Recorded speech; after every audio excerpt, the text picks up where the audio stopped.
Alabama Upstarts is brought to you by Alabama Small Business Capital.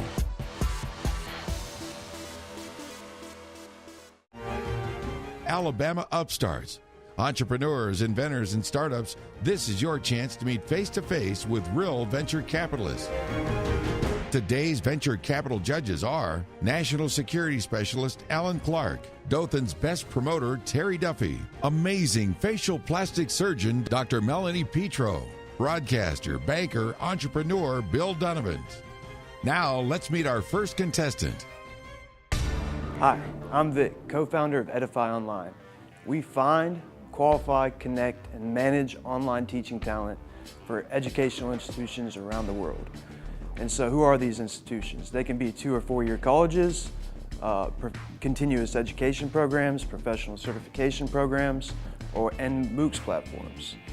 And so our goal is very simple, to make the delivery of online education sustainable and scalable.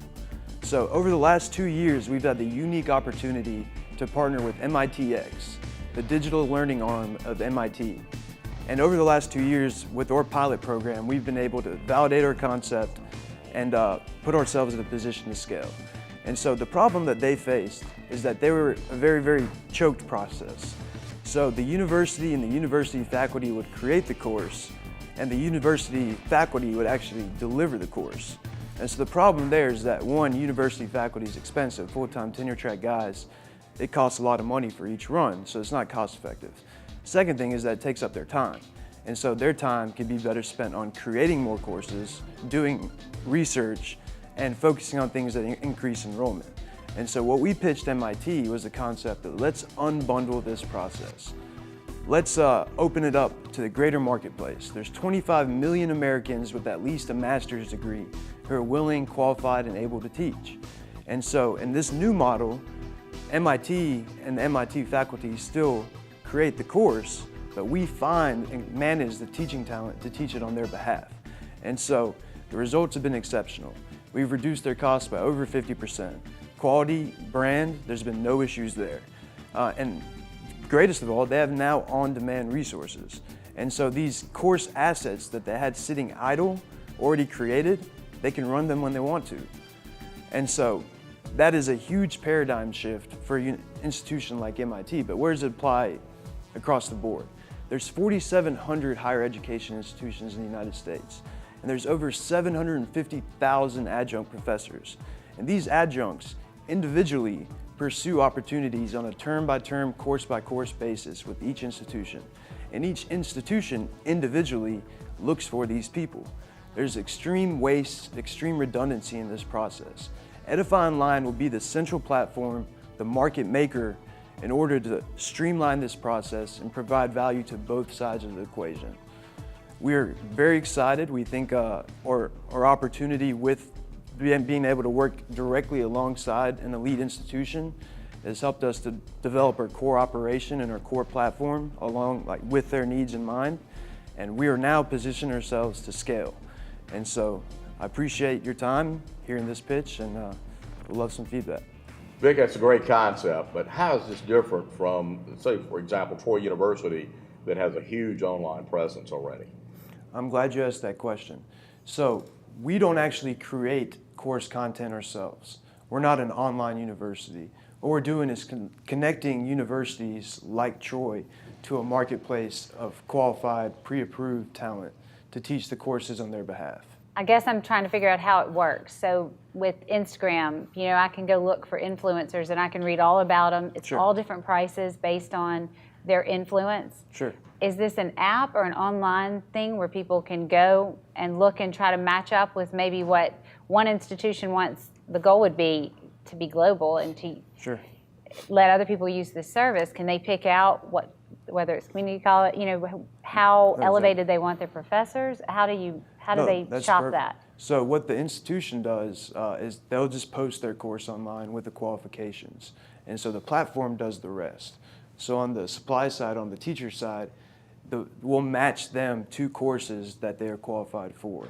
Vic, how long have you been in business? We've been in business for 2 years. 2 years. What's your revenue for the last 2 years? $100,000. Both years, $100,000.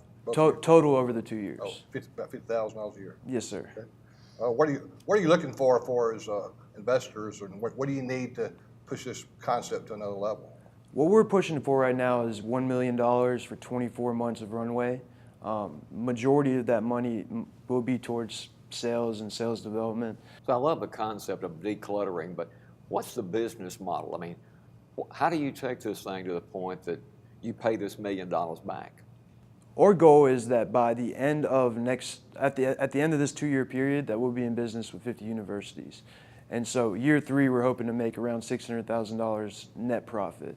And so we can achieve that goal by running 477 sessions. We're looking to get in at 50 universities, prove the concept, run a pilot, and then scale in the second semester. That's kind of our sales model right now. I like the concept. Thank you. I would say as a business person, you've had revenues of $100,000 for 2 years, and to ask for $1 million, that's a lot of money to invest in a company that makes gross or making a revenue of $50,000, basically $50,000 a year. That's a lot of investment in my opinion. Sure. No, I definitely agree, but I definitely think that we're strategically positioned with our partnership with MIT. So all of our revenue has come from that one partnership. So our last 2 years have really been focused on developing our core product, learning it, our services, our platform, developing it around their needs. And so I think we've navigated all the waters. We understand all the compliance and legal issues. We have all the workflow already defined. And so I think we're very strategically positioned to scale. And so I think that, $1 million for 24 months, I think that's a reasonable ask. You got one customer now, basically MIT, is that right? We have one paying customer right now, and we have several we have 3 pilot programs that are launching this fall. Thank y'all. Don't go away. We will be right back with more contestants on Alabama Upstarts. Since 1989, Alabama Small Business Capital has been dedicated to the success of Alabama businesses. ASBC excels at assisting established companies as well as startup ventures in securing long-term fixed-rate financing to grow their businesses. This is your opportunity to pitch your idea to real investors. Alabama-upstarts.com. Here's our next contestant on Alabama Upstarts. Thank you for this opportunity. My name is Angie, or Angela Sandriter, and I'm with Ripple. First of all, who's excited for something that's going to happen in 3 weeks? It's often known as week 1, when the SEC kicks off. Anybody excited about the kickoff? Counting it down. Football. Yeah, counting it down. So are we. This is Ripple's target market, and we're excited to get started and to tell you about Ripple. So Ripple is a performance acceleration app, as mentioned, and its initial target market is actually football in general, but I would say professional football teams in Europe, and also we're looking at the NCAA here in America, so American football as well. When you look at this particular app, it is designed with the players for the players. So it's one of the first apps on the market that is designed to help to buy back the time that coaches and trainers get with the players and to help them become better at performing their application. So what happens is a player sees his daily schedule, and on his schedule he sees everything he has to do that day. If you think about this generation of players, they're into instant gratification. So they get bored easily, and trainers and coaches get approximately 90 minutes per day with the entire team to prepare for that game at the end of the week. And if you follow NCAA, you know that there are regulations that you can only practice 20 hours per week with the team. So Ripple is designed to buy back that team for the coaches and the trainers so they can get the remaining 1,350 minutes that are left in the day.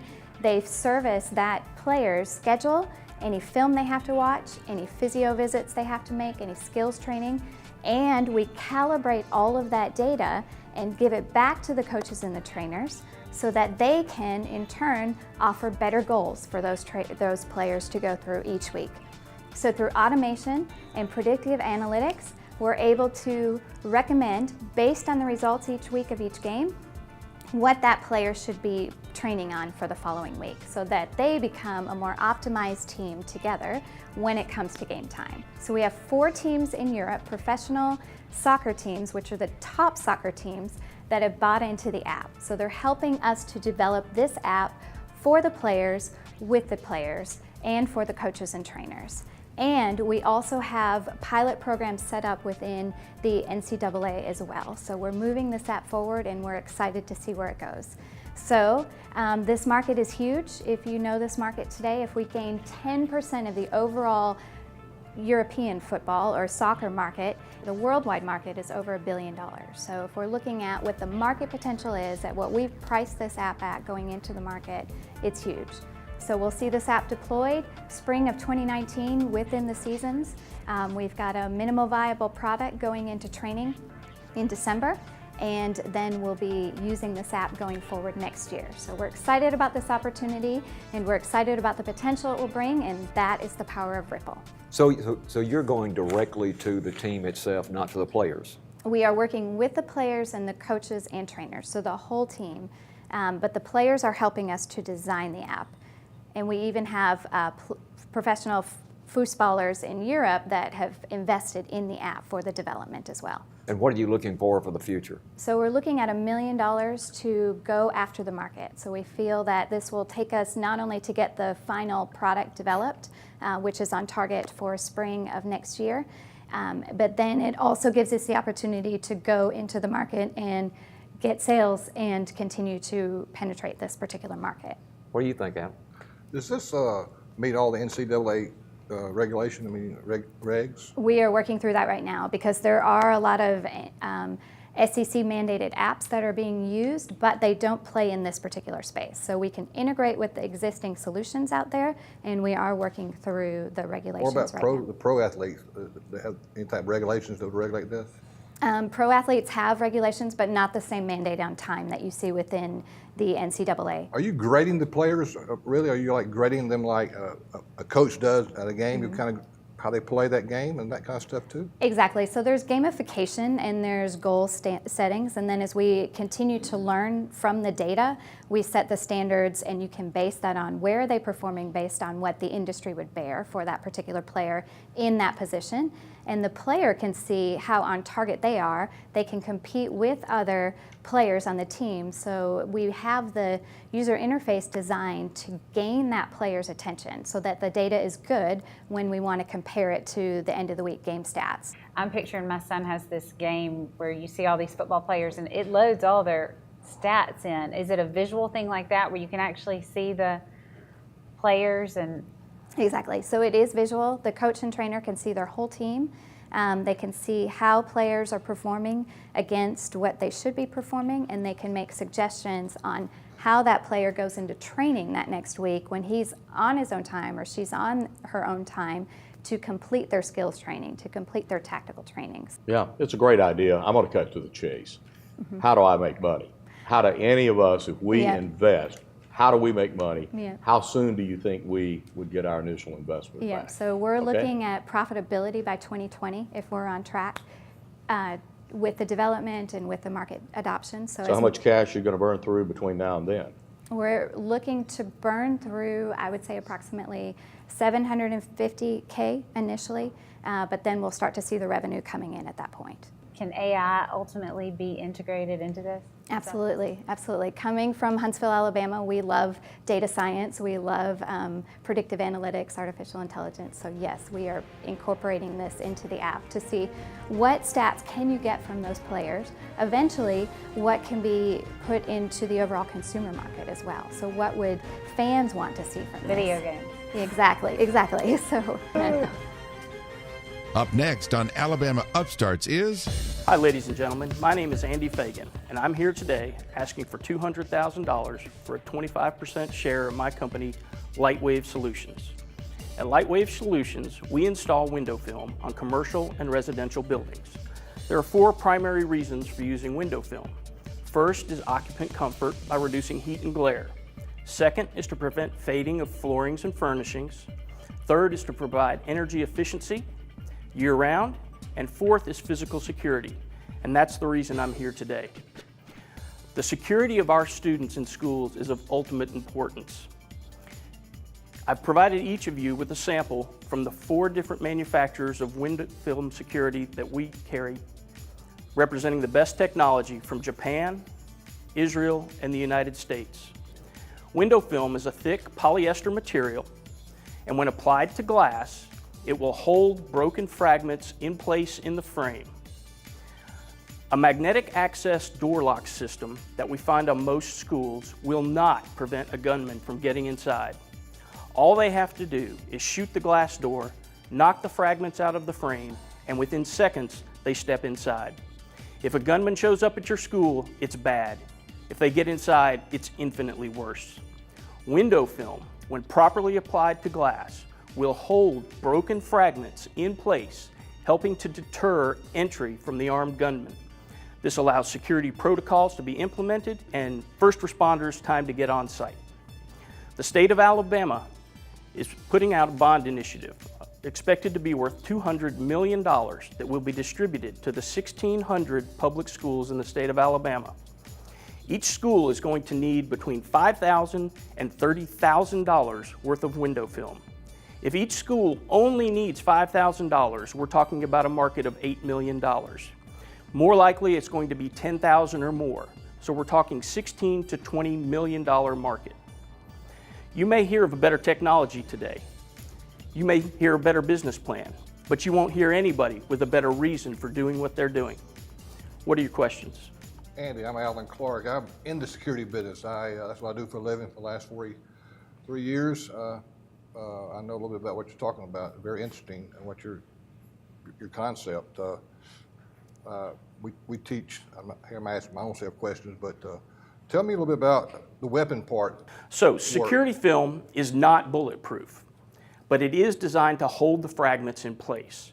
Bulletproof glass is exceedingly expensive, upwards of $200 per square foot installed. Security film is about $15 per square foot installed. So it will hold glass in place. It can be shot multiple times with multiple calendars, kicked with a boot, hit with a weapon, and it will hold in place. It will eventually fail, but most people are going to be deterred, and most times we're going to have plenty of time for first responders to get on site and for people inside to move to their places of safety. And you're right, Sandy Hook was locked down, but shot through that door, opened the door up and went in. That's how most people get in, is they shoot the glass doors and walk right through. It takes a matter of seconds. What's your revenue? How long have you been in this part? I've been in the window film business now for about 4 years. Our revenues have been about $150,000 a year. I'm learning this business a little bit. My background is actually commercial energy distribution and savings, and so I got into window film for the energy savings part. But I've been seeing the security film being a market that's growing. And again, now the state of Alabama is going to be providing millions and millions of dollars available. And so I'm looking for funding to add another salesman. We're going to have vehicles because this is a mobile process. And we've got to send people off to be factory certified, trained. And we have to get them right in front of the right people. We've got to go to the school resource officer conferences. Those are held a couple of times a year. We've got to go to the school superintendent conferences. Those are held a couple of times a year. So this product is already being manufactured. You're going to use it in applications that you see are needed in the state. Right. The product exists. I don't have any patents or anything like that on it, but the market is expanding dramatically in the state because of the state money that's going to be available. Putting security film on your school is one of the top 3 things that the Sandy Hook Commission said every school needed to do. Well, I think safety's first, of course, but skin to me would be second. And that really would protect our children and their skin from sun damage, just like it would the furniture. It does. That's a great point. All window film, regardless of its color or its purpose, stops 99% of ultraviolet rays, which, as you're aware, cause skin cancer, sunburn, photo aging, all of those problems that we experience by being next to glass. Our customers locally include Alabama Power, the Birmingham Jefferson Civic Center, the Waterworks Board. We've done the museum, the zoo, the Federal Reserve Bank, and the Federal Courthouse. So these are all places you've done already? We have done. These are not all necessarily security installations, but they are large government organizations. We're used to working with them. We have the right insurance and everything else in place. To do the film? Yes, sir. You seem very passionate about this. Why? I really am. It's something that when we see it on the television, it really tugs at me, and I'm passionate about this, and I think that's a key to any business. You've got to have the passion to drive through it. Sounds great. It does. It does. Great. Well, thanks for your time. I look forward to hearing from you. Don't go away. We will be right back with more contestants on Alabama Upstarts. Since 1989, Alabama's small business capital has been dedicated to the success of Alabama businesses. ASBC excels at assisting established companies as well as startup ventures in securing long-term fixed-rate financing to grow their businesses. This is your opportunity to pitch your idea to real investors. Alabama-upstarts.com. Here's our next contestant on Alabama Upstarts. Hello, my name is Emmanuel Umar. I am the founder and CEO of Visrum. Visrum is a technology company based here in Birmingham, Alabama, and we are developing electronic license plates. This little guy you see here may be small in size, but it has the potential to become one of the biggest ideas to come out of Birmingham, Alabama. It is electronic license plates, meaning that it can display your DMV issued registration number electronically. And it can also allow you to automate the renewal of your license plate without having to go to the DMV. Seeing is believing, so I'll do a little demo for you to be able to see. So right now, this is your license plate. You have the slogan, your custom license plate, the sticker for the month and the year, and the state that issues the license plate. So now I'm going to show you the license plate that is expired. So here you see your license plate that expires, the month and the year disappears. Once you renew your license plate, we will send the renewal information through wireless communication to the license plate, and then the month and the year will reappear. Currently, if the car is stolen, you call the police, my car is stolen, and the police will radio their commands looking for the car description that you gave to them. If you have a license plate, you call us, your car is stolen. We send information to the license plate that will show that the car is stolen. The world will see it stolen on the description, and they'll be able to call the police. In addition to that, we activate the GPS tracking information inside the license plate so that you and the police and us will be able to see in real time the location of the car.